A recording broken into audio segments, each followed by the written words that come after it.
Хүмүүсийг сонирхолгүй байхад нь яриад байдаг хүнийг хэн гэдэг вэ? Багш.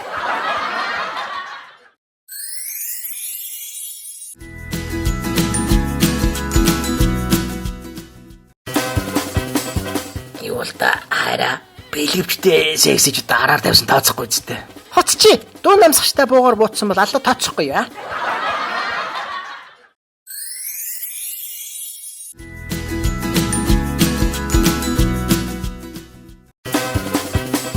Амттай орлуулж байна гинэ.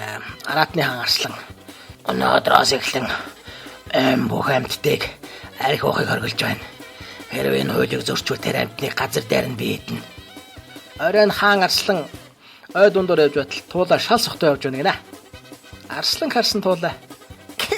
Хаата өнөөдөр таныг хууль отолсон гэж дуулаа л оцглаа. Гэхээр нь Арслан яваад өгч гинэ. Маргааш нь Арслан голын эргээр явж байтал туулаа овсон дотроос зөвхөн нөөрөн сухажсан явдаж байна гинэ. Арслан чи хой. Гэтэл туулаа шал сохтой. Осны амьтад хамаагүй өстэй хаантай.